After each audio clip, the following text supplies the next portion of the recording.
Welcome to Global Citizen Life podcast. Today on the show, we have Tony Lopes. Thank you, Tony, very much for joining us today. Thank you, Sally, for having me on. This is going to be a lot of fun. We already started chatting back and forth before hitting the record button, and wow, we're already having so much fun. This is going to be great. It is, and already just so many things that I want to talk about. So let's just kind of step back a little bit. And you used to be that Monday to Friday, 9 to 5, and transitioned out of that at what most people would be consider a fairly young age to leave the rat race, as some people call it. So how did you go about transitioning from that 9 to 5 to a financial freedom situation? Yeah, that's a great question, Sally. And I'm no different or have any special powers or anything like that. I'm very much like probably the majority of your listeners and your viewers here. I grew up in a family where my parents, who were immigrants to this country, by the way, they were immigrants to this country. They came here because they saw so much opportunity in the United States. And so their mantra was go to school, get a good education, you'll get a good job, and you'll be taken care of forever. That's what they knew, that's what they experienced, and that was great advice at the time, right? And Right. so that's what I did. I went to school, I got a great education, I got two great degrees, a mechanical engineering degree and an MBA degree. Like a lot of your viewers and listeners out there, right? This is probably a traditional path all of us or Hmm. most of us have followed, right? So I got that degree. I got a great job, working in the defense industry and then transferring over to telecoms you know, but after 4 years into my career, I got laid off. And I looked around, That's I'm not like, part of the plan. that wasn't part That of the wasn't part of the mantra plan. You're my supposed to parents. get the job and be taken care of for until you retire. Exactly. And so at that point, and I'm so fortunate and that I learned this, experienced it, right? At the time, it's you don't look at it and say, "Oh, I'm so fortunate I got laid off." But I'm so Right. fortunate that I experienced it early on in my young life, my young career, to be able to say, "Wait a minute, this isn't really what I signed up for, and what is it that I truly want?" And for me, I did some soul search. I had to get another job because I wasn't financially free at the time. But for me, I said, what is it that I want? I wanted financial freedom, and I just wanted freedom overall to go where I wanted to go, do what I wanted to do, and experience different things. So freedom was a big part of me. I discovered that. That wasn't something that somebody said, "Hey, Tony, you're all about freedom." No, I had to discover that myself. And so what I did was I found another job and I started, making some investments in real estate. So that's really my claim to fame today, because I started young with real estate investment here in the United States. I was able to retire from the corporate world at the ripe old age of 44 years old, which I know sounds attractive to a lot of people, and it's doable. It just takes time. For me, it took me a little over 10 years, from day one of investing in real estate to get to retirement at 44 years old.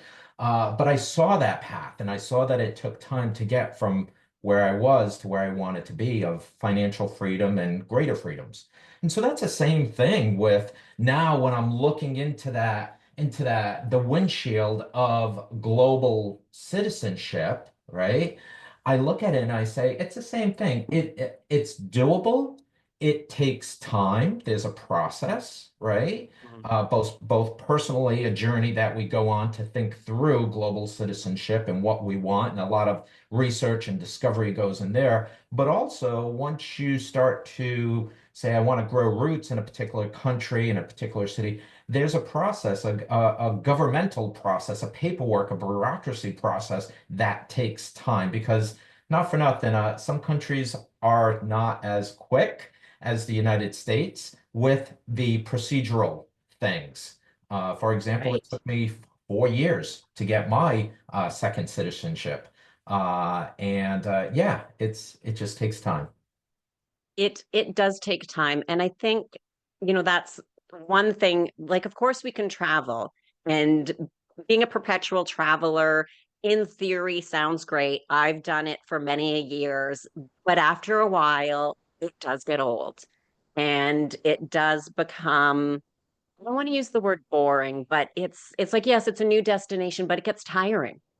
And then missing friends and different people, and then always constantly having to make new friends. And so, in the younger years, I think it's great. People should, travel as much as they can, move around, all of that kind of stuff. And I get if people don't want to do it as we get older. But even, and it doesn't have to be a constant travel. So it's people looking at what stage of life am I at right now?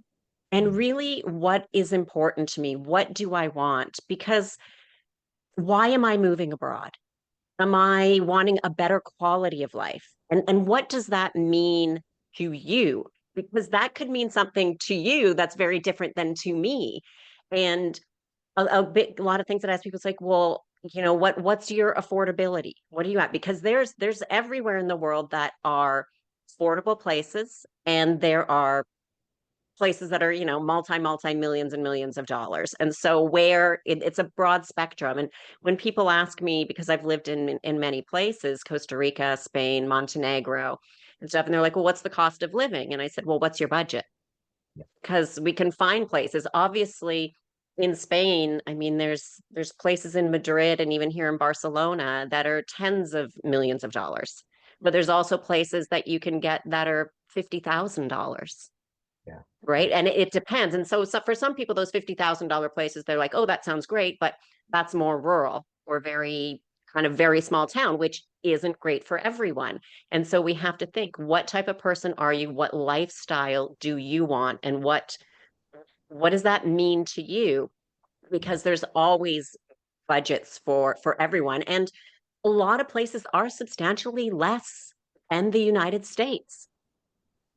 Yeah, certainly. And I love that, how you share it's not all or nothing, right? And I'll share a story. We traveled to Portugal last May of 2024. We spent about a month in Portugal. And we love it there because of just and I almost hate sharing this because it's so affordable. I almost hate saying it because I don't want to ruin it. Right. It's super affordable. I mean, me and my girlfriend, we went out to have lunch. Um, Seated, plated, tablecloth, lunch, nice meal, French fries, rice, very nice meal. Point being, it wasn't pizza, it wasn't a sandwich, it was a Right. plated lunch.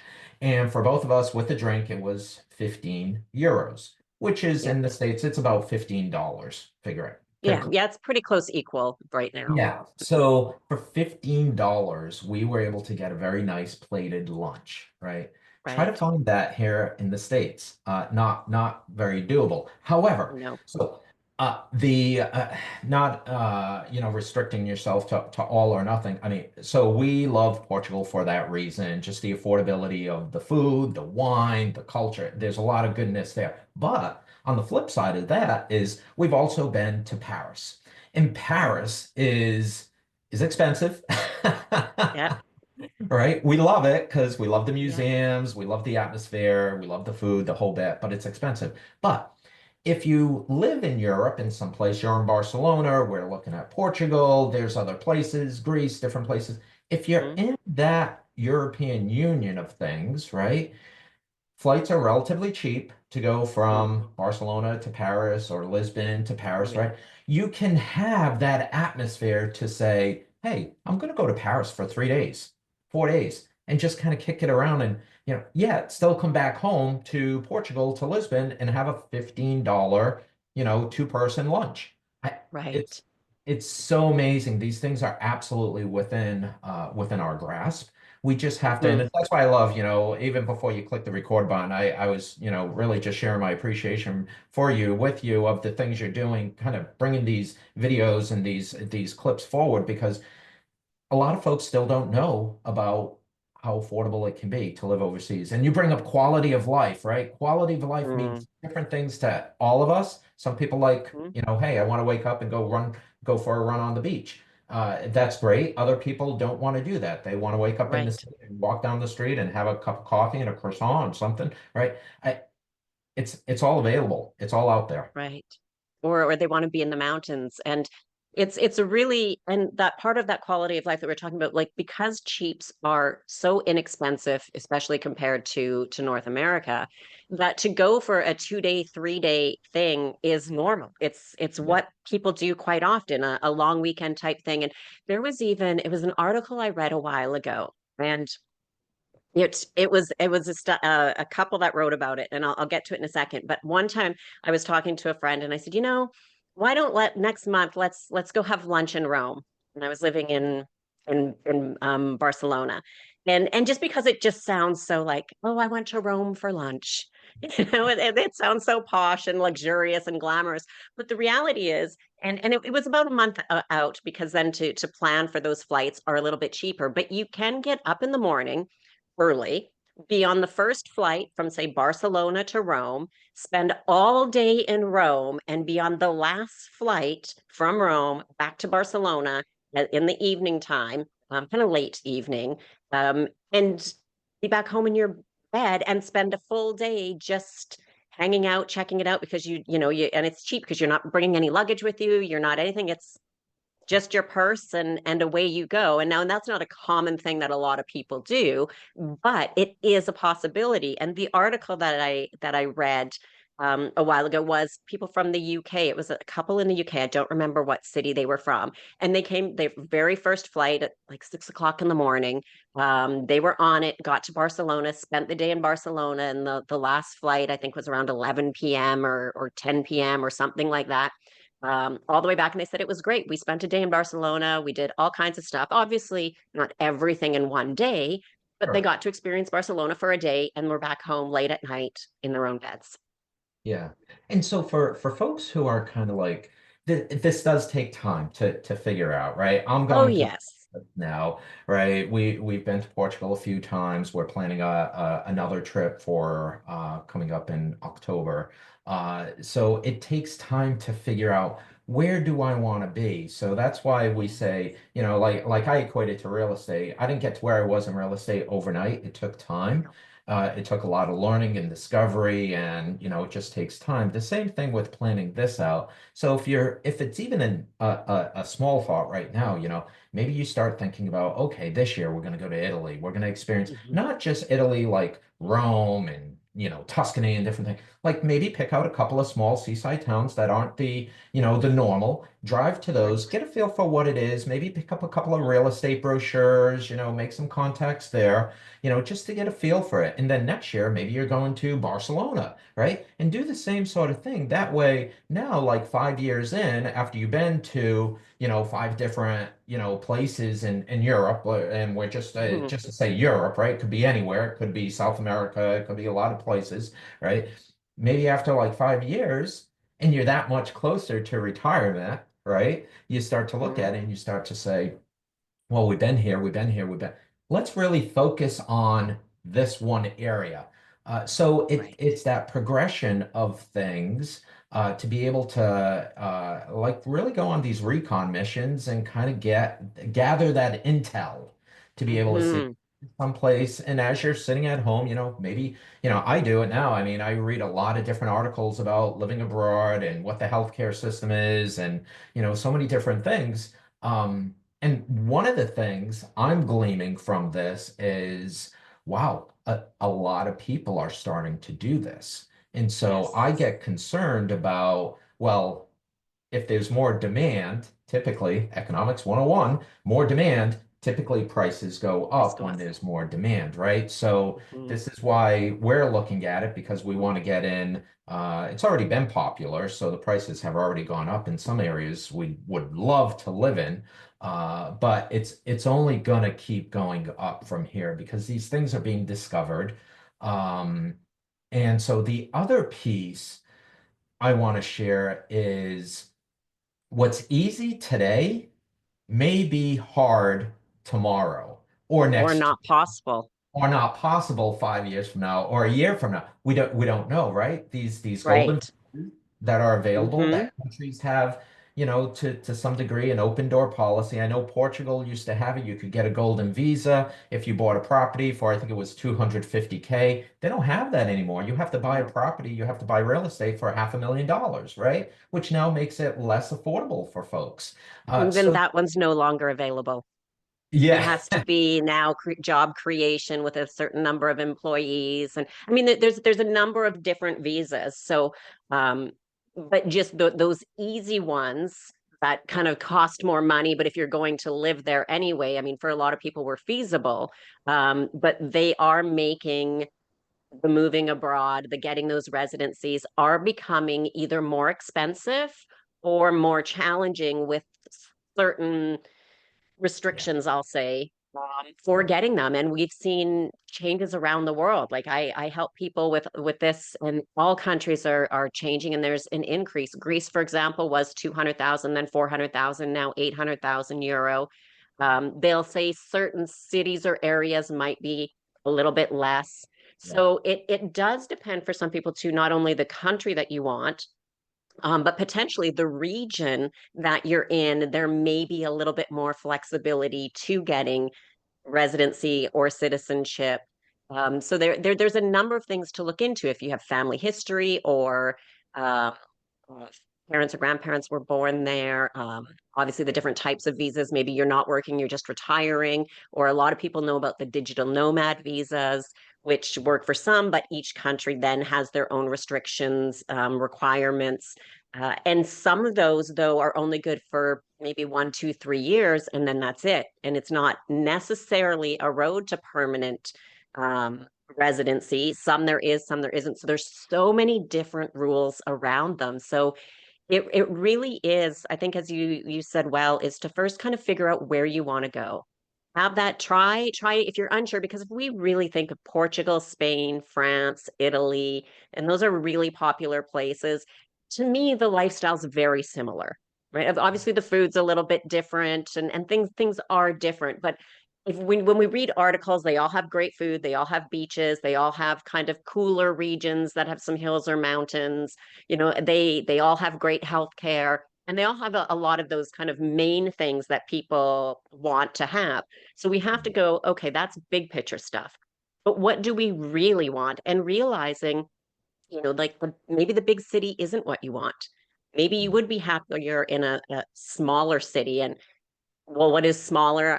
Well, again, that is perspective, and maybe you want to look at X number of people, or close to the beach, or you want to be in the mountains, and look at those things. And as you said, check them out. Check out a few different countries, and then when you find the country you enjoy, then really go back and check those different areas and regions to see if you could live there, because it's very different to be on vacation. Everywhere is great on vacation. I've been to over 50 countries and I've liked them all. They're great, but I know I wouldn't want to live in all of them, because those, the Colosseum is fabulous in Rome, but after you've seen it 300 times, doesn't really matter anymore. And all the tourists at first you don't mind, but after a while, I wish they would get out of the way, and they're pulling luggage and they stop right in front of you. And it's those things that we don't mind when we're on vacation. The train's late. Oh, well, I'm on vacation. But when we live there, those things that we don't mind start to annoy us. yeah. Yeah, for sure, for sure. And one thing, before I forget, one thing I want to mention is, you and I were talking about, hey, to buy into a country to get a citizenship, you have to invest hundreds of thousands of dollars, and I will share. I got my second citizenship for $300, right? Because I'm fortunate, my parents, came from Portugal, right? That's where they migrated from, and I was able, by via descent, I was able to get my citizenship that way for $300, right? $300 application fee. I sent in a whole bunch of like their naturalization certificates and as much information as I could. Not all of it because I didn't have it all, Mhm. but. The reason why I bring that up, that $300 that it cost me for my second citizenship, to Portugal, but also that's the gateway to Europe because now that opens Right. up Italy and Spain and all of Europe to Everywhere. me Yeah. as my host country is now Portugal. It opens up all of Europe. So that's great. But for $300, if somebody is from of descent of an Hmm. immigrant, I would highly, highly, highly, if you don't have that citizenship today, whether you're descent from somebody who migrated from Mexico or from Canada, or go get it, go see if Yes. you can get it. And that's just so valuable. I look at it as, as I do investments and whatnot, I look at asymmetric plays, something like, and the example I give is like Bitcoin, right? You could have bought Hmm. Bitcoin for like, a Bitcoin for like 50 cents, and you could have Right. bought like, a thousand of them. And it would have cost you $500, right? If you lost, that $1,000, okay, maybe it stings a bit, but it's $1,000, of 500 Bitcoins that you bought or whatever it was. Very low downside, right? But Hmm. the upside is, look at where it is today. Bitcoin's $100,000 for a Bitcoin, right? Wow, you would be a multimillionaire today if you had made that trade years ago, right? So I look at Hmm. citizenship, especially via descent. Um, if you can, file that application for low cost, well, Hmm. and some, I don't know what it is in all countries, but for me, for Portugal, it was $300. And if you can get your citizenship for 300, 500, $1,000, please, I'm begging you, go get Please it. do it. And please do it. And if not, because our thoughts change. What we think Hmm. today, oh, I'm never going to go live abroad, right? What happens today, 5 years from now, we may be thinking very differently. And like we were just saying, 5 years from now, those options may not be there for us Right. to get it. And furthermore, the reason why I share that, I'm a big believer of freedom. The US of A is still a country where a lot of folks are coming into this Hmm. country, piling in, and there's a lot of reasons why they do that. However, things change, and I think Right. for me and for family, I want people to have options. And so if somebody gets their citizenship via descent for low money and they never use it, that's okay. But their kids now Hmm.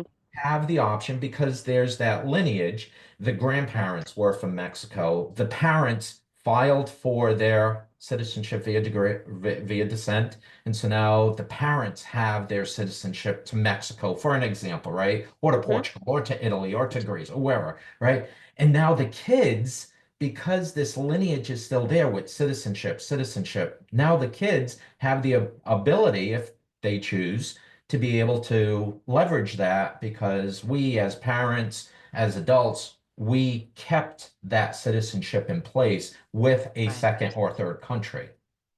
Right, right. And what it does, I just think it just opens the door to opportunity and many opportunities. Like we'll just use your example for you with Portugal.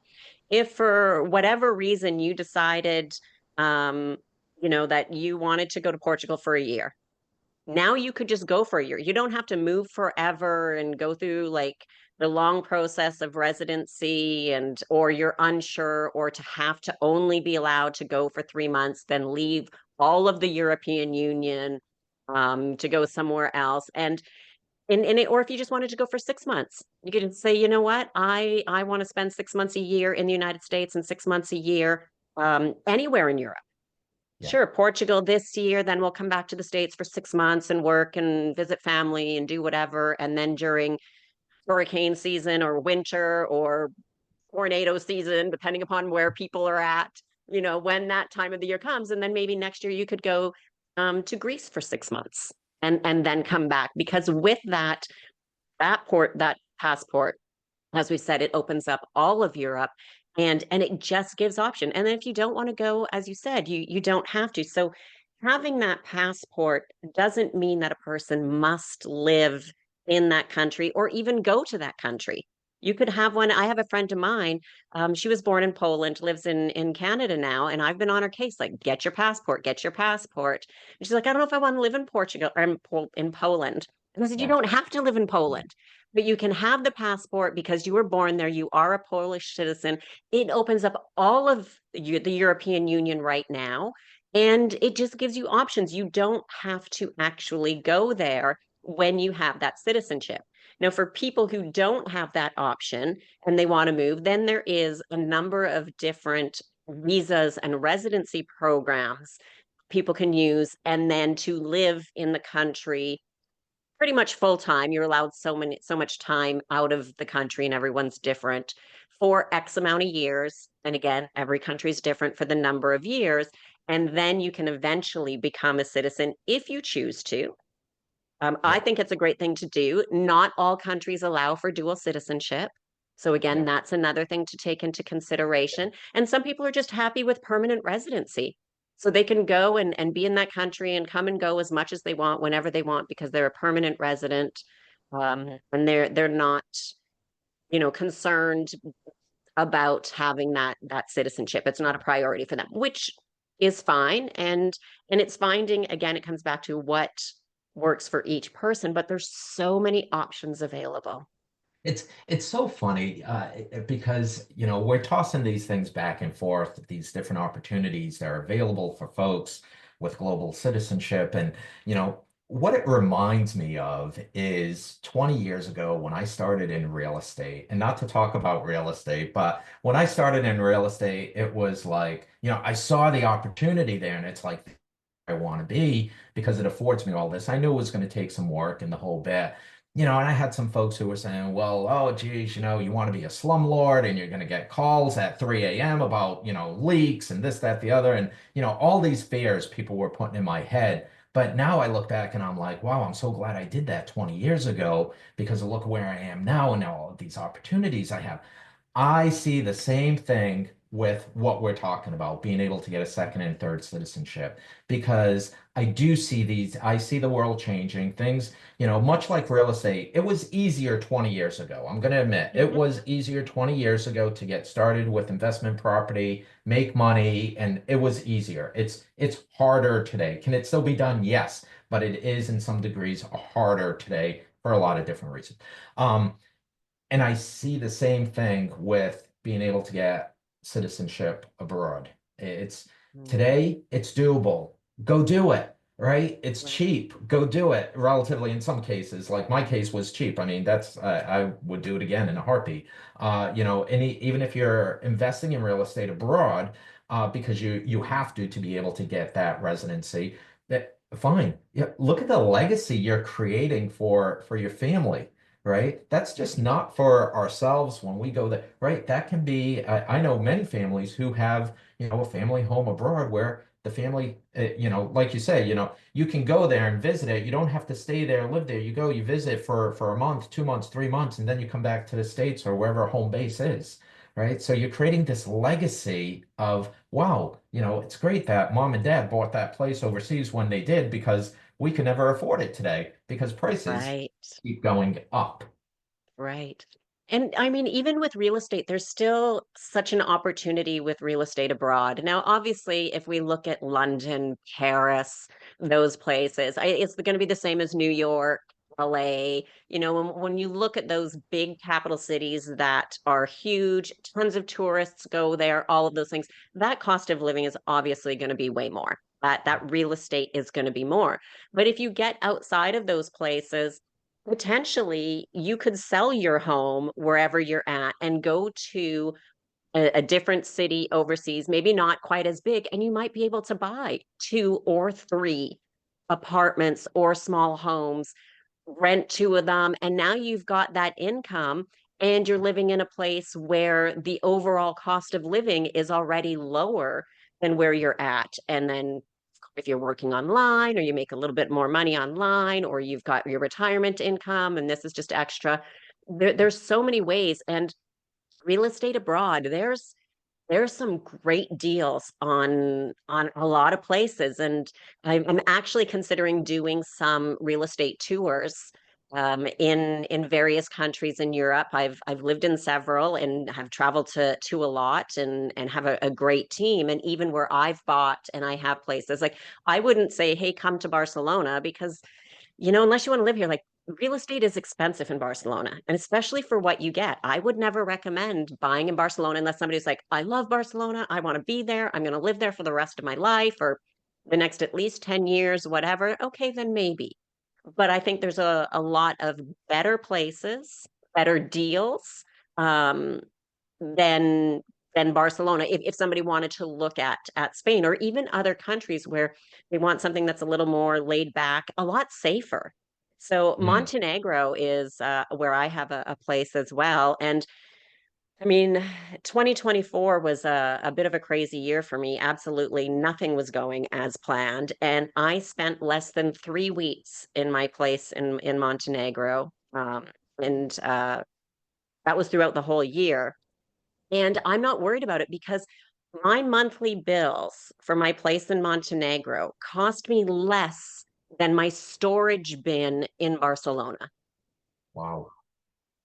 So, obviously I put out money to pay for my place, but once that was done, I Yeah. was talking to my realtor and I'm like, "Oh yeah, I got my stuff in storage and it's I think at that time it was only 65 € a month." And she's like, "Oh, you got to get your stuff over here. Like your bills aren't even going to be that much." And it's not.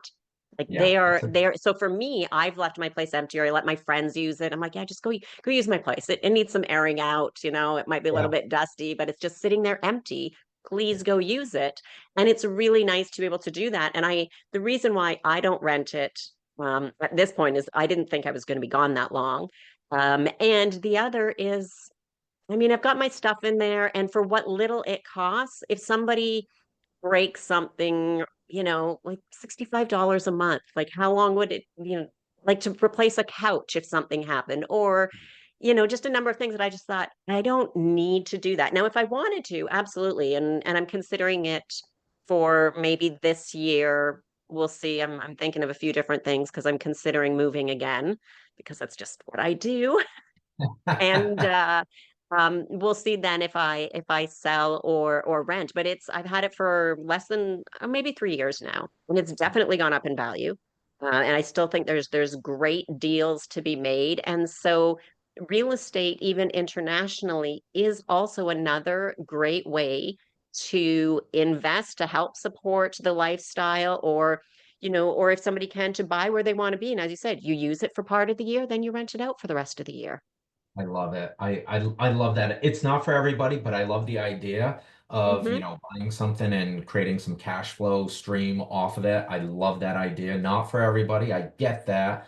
Right. But it's about creating options for ourselves. It may not be Hmm. for you today, but if you buy at the right price and then that town, over time, towns and cities change. And if it becomes a Hmm. popular place and now you start looking at it, you can say, hey, I can rent it for 350 a night.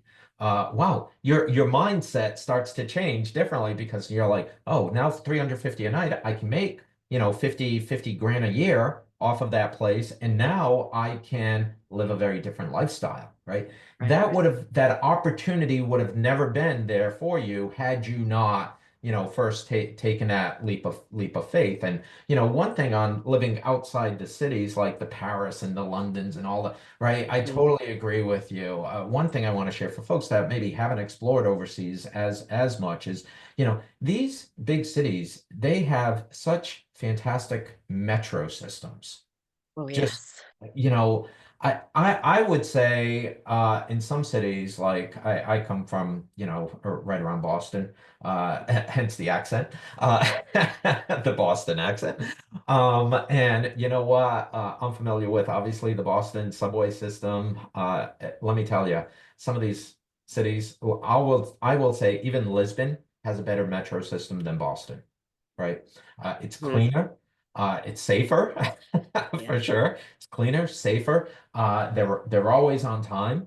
We've never had a problem. And so we look at those metro stations and we say, okay, I don't want to buy right in the city center, the nucleus, but where Hmm. does that metro span out to? Because maybe some of those, like the second to last stop or the last stop on a particular line, maybe that's a city or an area Right. that I want to be looking at to buy an apartment or to buy a home, something like that, because now it's cheaper, right?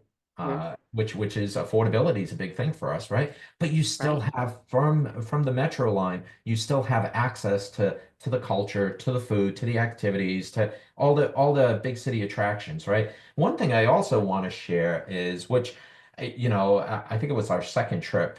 Um, to Portugal. We didn't realize this, but this is why we go to places multiple times and really try to immerse ourselves as best we can. We took an Uber from one location to another, and we were like, oh, that's going to be like 15 euro or something like that. Like kind of equating it to the US, Hmm. up to like 2 or 3 euro. And we were like, really? Why haven't we been Ubering all over the place? Because it's so damn cheap, 2, 3, 4 euro to go, 30 minutes. We were like, wow, this is so cheap. So you start to draw those comparisons and it goes Hmm. both ways, right? It cuts both ways, we can look at things and we can say, hey, some things, are more expensive in Europe or other countries. But, some things we look at and we say, wow, I can't get a very good, $3 or $4 bottle of wine here in the States. But in Portugal, I can. Everywhere. Everywhere. Right? I mean, Yeah. it's just fantastic. So, Mhm. I'll share, one of the things we're looking at that because I don't want to just there's a lot of pros, but one of the cons Mhm. that we're facing into is a mortgage out there where we look at it and we say Portugal uses a system where they say not everybody is able to get a 30-year mortgage.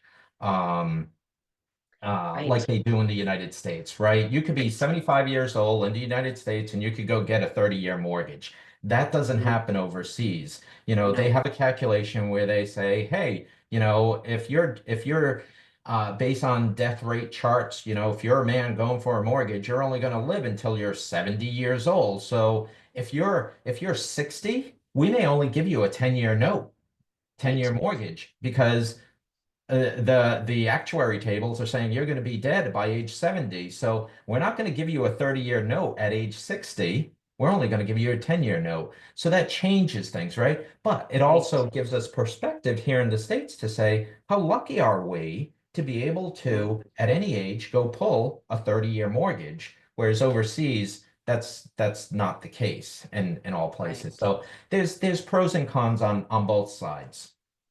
Absolutely. And the thing about mortgages, and I know here in Barcelona, once you have your rate, that's your fixed rate for your entire mortgage. It's not like in North America where, you're at a variable for 5 years and then you hope the rates go down and worry if they go up. There it is.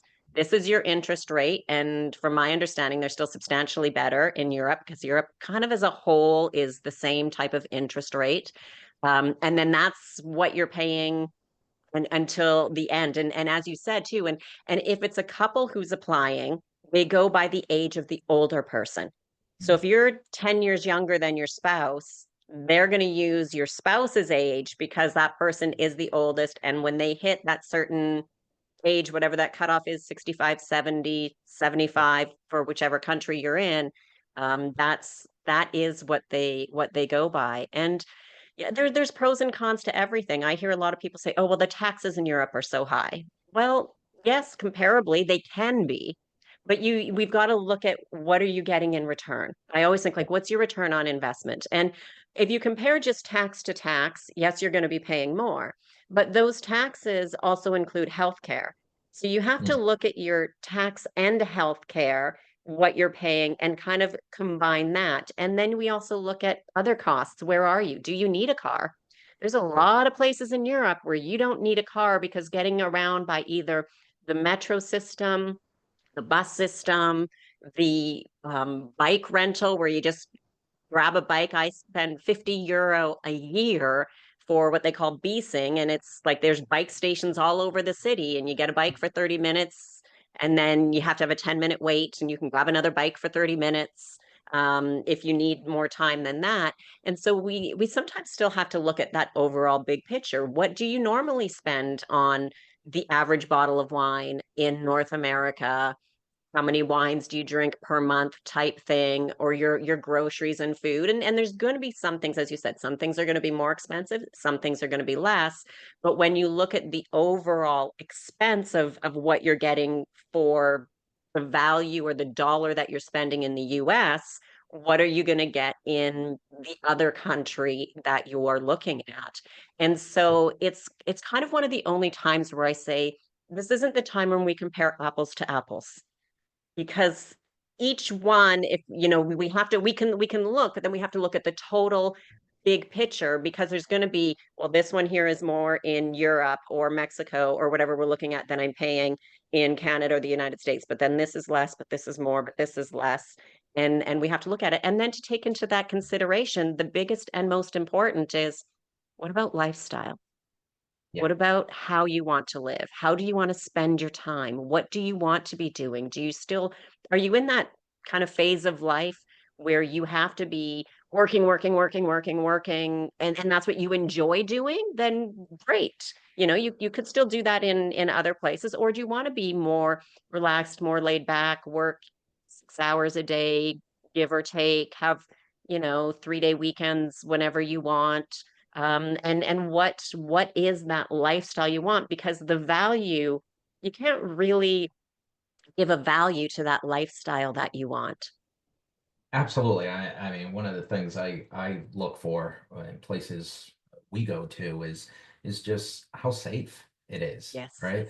I mean, I'm on vacation. I'm at a place for a month at a time. I want to feel safe. I want to be able to walk out outside at night in the city on the streets, at midnight and feel safe and not like have to look over my shoulder. In the places we go to overseas, that's the feeling we get. Those are the places we want to go to. Now, here in the States, there's there's some areas that I don't even want to be there at 6 p.m., let alone at midnight. Right. So, that lifestyle that, I want to have that freedom. Again, freedom's Hmm. very, very big for me. Relative to the cost, sometimes we compare because I want to draw this out for folks because again, sometimes we're just looking at a point in time, and sometimes here in the States we forget to look at maybe like a bigger span of time. Right now in the States, I mean, we have a propensity to complain about our taxes being high and things. We still have relatively low taxes when you look at the European Union and other places. We do. However, we are over the next, 10 to 20 years, we are going to catch up to the European Union. That's just, the European Union has hundreds of more years on the United States, at this point in time. And so we will, as a relatively young country, the United States will eventually catch up with the tax rates. So, when we're comparing those, so to speak, trying to get to apples, although the United States may look cheaper today, um, when you start to draw it out and you say, hey, when I'm retired 20 years from now, or whatever somebody has, Hmm. right? Your taxes are just going to be higher. We see it with property taxes going up right now. And the quality, I'll tell you, the quality of the services has been coming down here in the States, right? I would, as much as I don't like to pay taxes, I would pay a higher tax rate if I know I can go walk in the streets to a restaurant, from a restaurant at midnight, and I know police are there. It's going to be a safe town, city to be in. Trash pickup. I know that, the city's clean, the town's clean, right? I mean, let's just call it for what it is. Going to New York City. I know so many people who used to visit New York City, say just 10 years ago. Nobody's going into New York City anymore. Homeless all over the place. Trash all, I know because I've been there, right? Just recently. Trash all over the place, homeless all over the place. I don't feel safe in the streets, no matter what time of day it is, right? No matter how many police are standing around, I still don't feel safe in that city, right? It Right. it smells of sewer, it smells of weed. I just don't want to be in New York City. And not every state, not every city is like that in the United States, obviously. But when you Right. draw that comparison and say, I want to go to a place that's gonna, be safe, clean. I look around, there's, no homelessness. There's people are being taken care of. There's a good healthcare system. If I get sick, I get hurt, I want to be able to go someplace convenient and have good care. So yeah, all these things, may not matter to somebody today, but when we forecast it out and we say, hey, that's going to be a place you're going to potentially go retire and live at full time Mm, in say 5, 10, 15 years, the right. cost begins to equate is what I'm getting to. The cost becomes Mhm. more apples to apples. Right, right. And that's it's one thing that I do love about where I'm at in Montenegro is you walk around at midnight, feel safe. Like they don't even chain up the tables and chairs outside. And I see that in so many cities and countries around the world. Like even in Barcelona, tables and chairs are chained up or Yep. moved inside. They still leave them outside. And Yeah. people use them. I we were one time we were down by the beach and it was quite late. Everything was closed. There was a little convenience store open, and people would go in and buy like some chips and a drink or something like that, and go along the beach and sit at the tables and use them. And they would clean up after themselves and put stuff in the garbage, and nothing was chained up. It was all just sitting there, and it's just so nice to know that people don't steal stuff. Even I was at the spa with a friend and I'm like, oh, it's too bad I need to lock up my phone because I'd like to take some pictures of the spa. And she's like, well, just take your phone. And I'm like, well, no, like what if we're in the steam room and stuff? And she said, it'll be fine. And you leave your phone in your pocket of your robe outside the steam room. Nobody takes your robe, nobody takes your phone. Like it's the way it should be. And Yeah. it is quite nice. Now, will that change in 10, 20, 30 years? Who knows? I hope not. And homeless people you rarely see only during the summer months. The Mm. quote, homeless people come and there's only a couple of spots where they'll ask for money, but generally, they're coming in from somewhere else because they know there's so many tourists and things there during the summer months that they're trying to make money. Cleanliness, it needs to work on that. Like it is generally clean, but just their trash pickup areas and people do litter more than what I like to see. To me, it is a little bit dirty in certain areas, so I wish they would work on that. But again, it's kind of that give and take, right? Would I rather see a little bit of trash, hoping that it gets better over time, which I do believe it will, but still be safe and think like they're not locking up their tables and chairs so people don't steal them. Yeah. Yeah. It's about starting early, kind of starting Yeah. on this journey sooner rather than later, because like we said, things typically don't get easier. Whether it's you're looking to buy real estate or whether you're looking to get your second citizenship, that whole bureaucracy of things Yeah. it gets gudged up.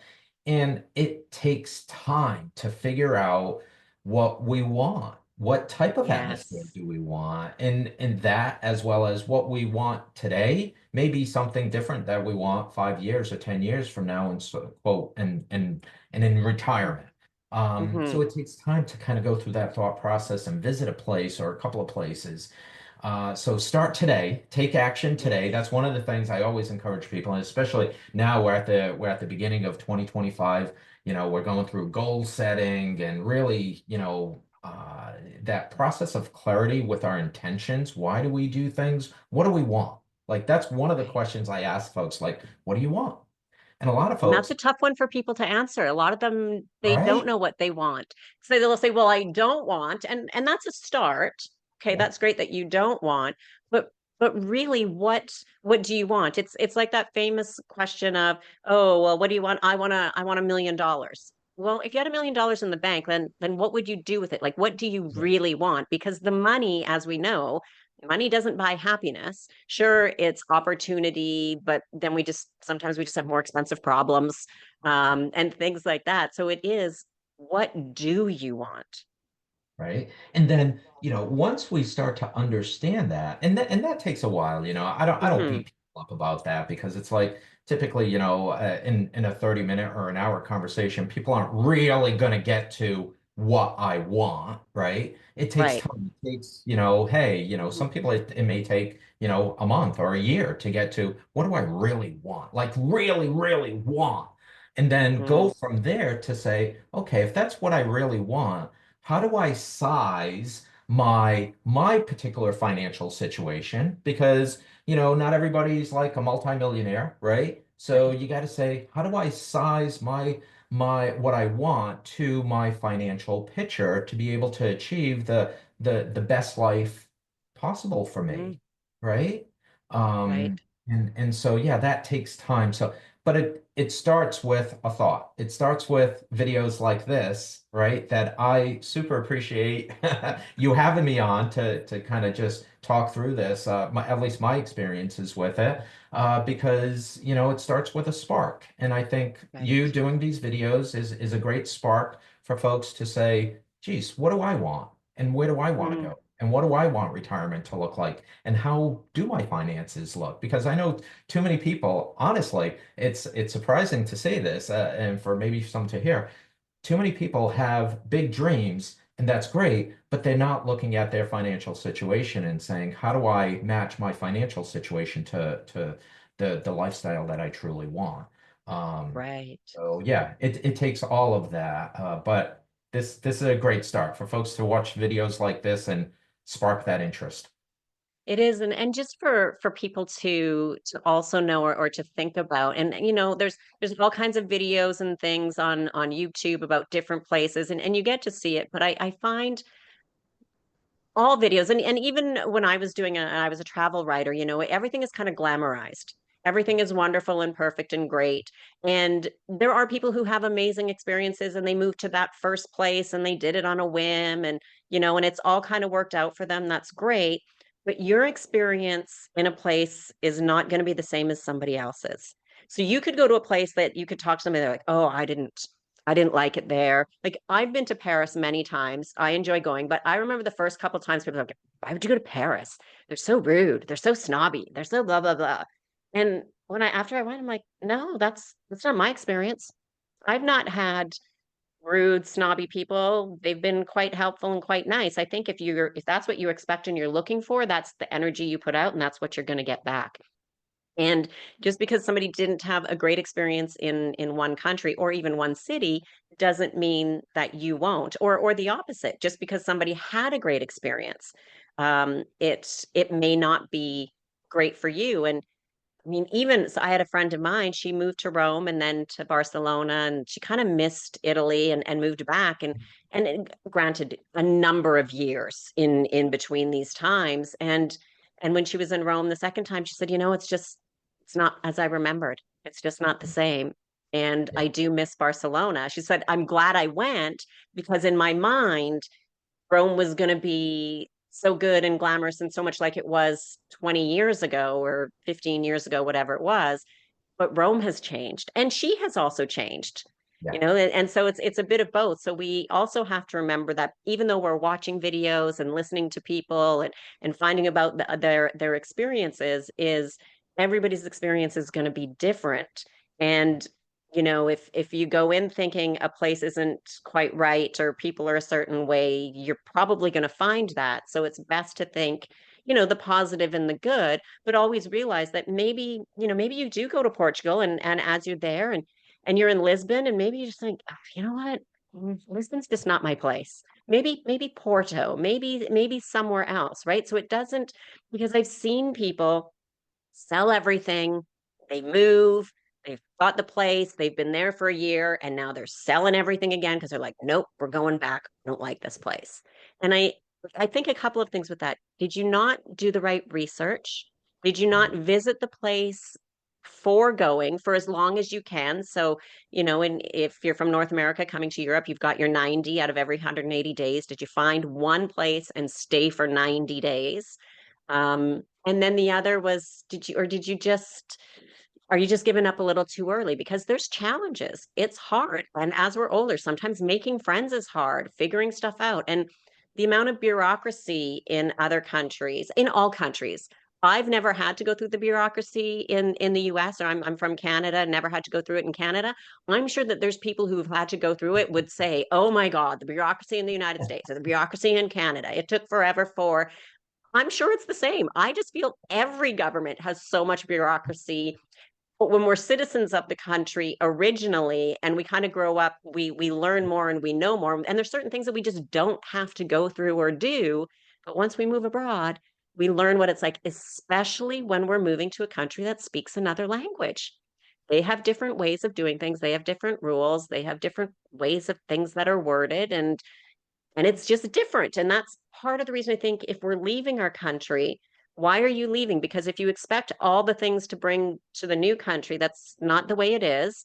Yeah. Everything's going to be different, and you have to be open to that. And it's tough sometimes. Like now that I've traveled so much, I go there and I'm like, well, this country does this better, and this country does this better, and this country does this better. Then I'm just like, oh, if we could just take all those You bits just want to from pull them all all these countries together. and put them into one, it would be perfect. But the Yeah. reality is, the only perfect country in the world is in my head because it does not exist. Because Well, there's and always challenges to go through.